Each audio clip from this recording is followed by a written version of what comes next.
দলটাকে ভাঙানো বা দল ভেঙে দেওয়া বা একটা কোথাও গিয়ে সংগঠনকে নরম করে দেওয়া।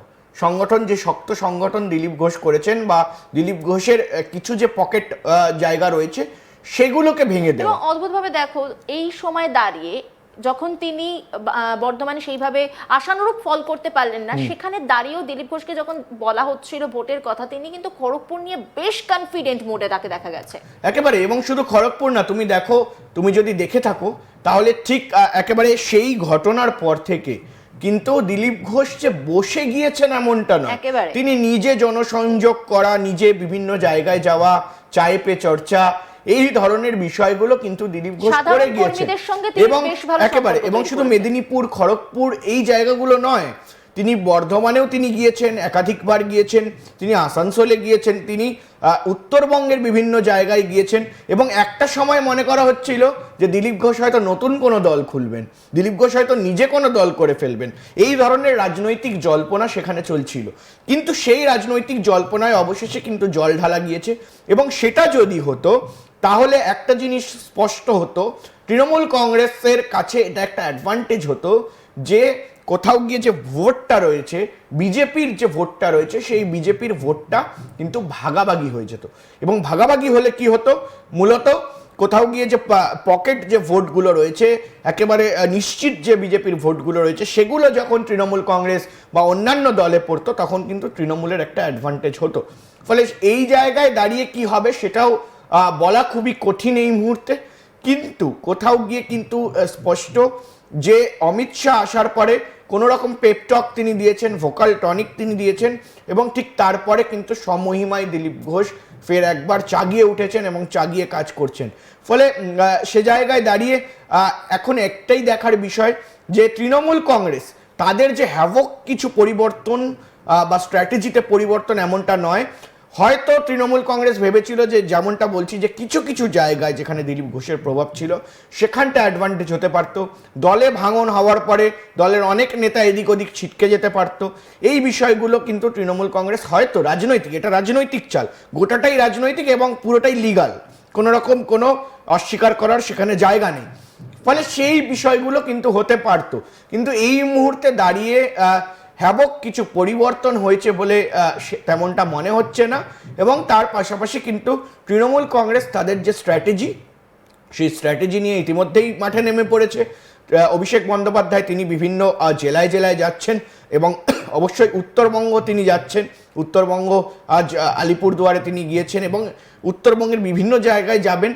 ফলে সে জায়গায় দাঁড়িয়ে কিন্তু নিজেদের সংগঠনকে আরও চাঙ্গা করতে, মানুষকে আরও বেশি সচেতন করতে এবং নিজেদের কথা পৌঁছে দিতে বিরোধীরা কি দোষ করছে বা সেন্ট্রাল গভর্নমেন্ট অর্থাৎ ভারতীয় জনতা পার্টি যারা এই মুহূর্তে শাসক দল দেশের, তারা কি দোষ করছে, তারা কোন সুবিধা পৌঁছচ্ছে না পশ্চিমবঙ্গকে, সেই বিষয়গুলোকে মূলত জোর দেওয়া।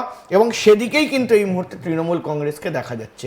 এখান থেকেই দেখো আরো একটা বিষয়, দিলীপ ঘোষ কিন্তু ইতিমধ্যে একটা মাস্টার স্ট্রোক দিয়ে দিয়েছেন বলা যেতে পারে। কারণ দিলীপ ঘোষ ইতিমধ্যেই বলেছেন যে বুথে বুথেতে যে ছবিটা আমরা দেখতে পাই যে কেন্দ্রীয় বাহিনী বাইরে থাকে, বুথের বাইরে থাকে, ভেতরে থাকেন না, সেই সময় ভোট লুট হয়ে যায়। আর এই নিয়েই তিনি একটা কড়া মন্তব্য করেছেন, সেই মন্তব্যটা শোনাবো আগে। সোমবার কেন্দ্রীয় বাহিনী মোতায়েন করা নিয়ে রাজ্যের বিধানসভা ভোটে খুব উচ্চ পর্যায়ের বৈঠক হতে চলেছে দিল্লির নির্বাচন সদনে। এবার যেহেতু এসআইআর হয়েছে, অতএব ভোটের লাইনে যারা দাঁড়াচ্ছেন তাদের হাতে পুরনো এপিক কার্ড রয়ে গেছে কিনা সেটা স্ক্রুটিনি থেকে শুরু করে বুথের ভেতর পর্যন্ত কেন্দ্রীয় বাহিনী থাকবে, যেটা এতদিন পর্যন্ত বুথের দরজার বাইরে দাঁড়ানো। এবার একদম যেখানে ভোটটা পড়বে সেখানেও বাহিনী।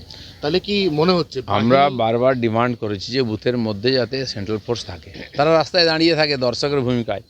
যত সংখ্যায় দিন কোনো লাভ হয় না, আসল লুটপাট তো ভেতরে হয়, অন্য এজেন্টদের বার করে দেওয়া হয় মেরে। আমাদের সামনেই হয়েছে, গত লোকসভা ইলেকশনে দেখেছি। তো যদি এটা হয় তাহলে পশ্চিমবাংলার মানুষ যারা ভয়ে ভোট দিতে যান না তারাও দিতে যাবেন, ভোটের পার্সেন্টেজ বাড়বে এবং লোকে নির্ভয়ে ভোট দিতে পারবে। তাহলে টিএমসির পক্ষে টেকা মুশকিল আছে। বারবার অভিযোগ ওঠে যে কেন্দ্রীয় বাহিনী যতই বেশি সংখ্যক আসুক, তাদেরকে পরিচালনা করে আলটিমেটলি রাজ্য পুলিশ, এবং তারা বাহিনীকে বসিয়ে রাখে, বিরিয়ানি খাওয়ায়, বিভিন্ন স্কুলের ঘরে তাদেরকে আরও কিছু উপহার তুলে দিয়ে তাদেরকে ইনঅ্যাক্টিভ করে রেখে দেয়। তো তো বাহিনী বাড়ালেই যে আপনাদের খুব নিরাপদে বা নির্বিঘ্নে ভোট হবে, এই যে ফর্মুলাটা, এটা কি ঠিক? না, বাহিনী তো যথেষ্ট পরিমাণেই আসে, যেটা আপনিই বললেন, বাহিনীকে কাজ করতে দেওয়া হয় না। আমরা দেখেছি পঞ্চায়েত ইলেকশনের সময়ও বাহিনী এসছিল, ভোট হচ্ছে কেন্দ্রে, আর ওরা বাসে করে ঘুরে বেড়াচ্ছে এদিক থেকে ওদিক, হাজারদুয়ারিও দেখতে যায়। তা আমাদের বারবার বক্তব্য ছিল যে তাদেরকে ঠিকঠাক ডিপ্লয় করা হচ্ছে, আই কার্ড ছাড়া ভিতরে ঢুকতে দেবে না, আই কার্ড চেক করবে, আই কার্ড ঠিক কিনা দেখবে, এবং ভেতরে কোনো গণ্ডগোল হচ্ছে কিনা সেটাও দেখার তাদেরকে সুযোগ দিতে হবে, তখন গিয়ে ভোটটা নিরপেক্ষ সম্ভব।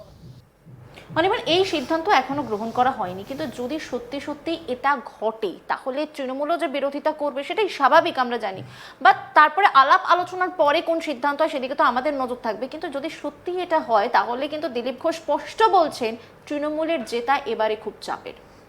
দেখো, এই মুহূর্তে দাঁড়িয়ে কিন্তু সেটা বলা এখন থেকেই প্রচণ্ড কঠিন, কারণ সবেমাত্র এসআইআর প্রক্রিয়া হয়েছে এবং সেই এসআইআর প্রক্রিয়া শেষ হওয়ার কিন্তু ডেডলাইন এখনো পর্যন্ত 14ই ফেব্রুয়ারি, এবং সেই 14ই ফেব্রুয়ারিতে একটি ফাইনাল লিস্ট বেরোবে, এবং সেই লিস্টের পরেও কিছুদিন সময় থাকবে বিভিন্ন বিষয়গুলোকে দেখার বা পরখ করার।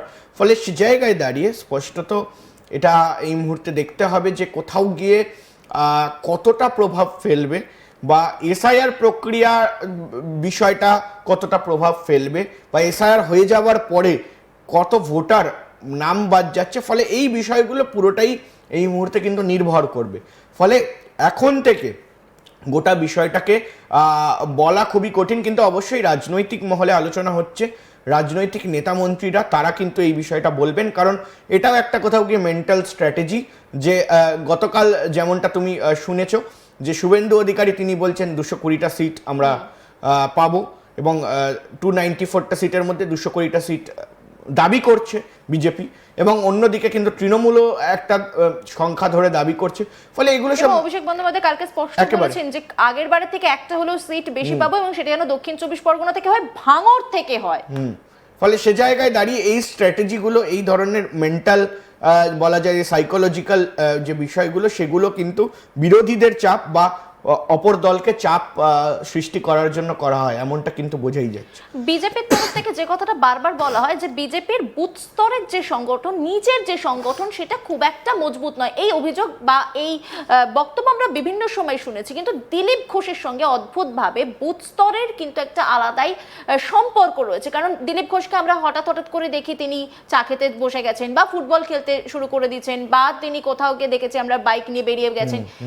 দিলীপ ঘোষ এই মুহূর্তে মাঠে, কারণ তাকে কেন্দ্রের তরফ থেকে বলা হয়েছে, অমিত শাহ নিজে এসে বলেছেন, ঠিক ভোটের আগে দাঁড়িয়ে বুথ স্তরকে সংগঠনকে মজবুত করে কি ভোটে জেতা এতটা সহজ হবে? কারণ হাতে সময় খুবই কম। দেখো, সময় খুবই কম, কিন্তু ভিতরে যে জায়গাগুলোতে এর আগে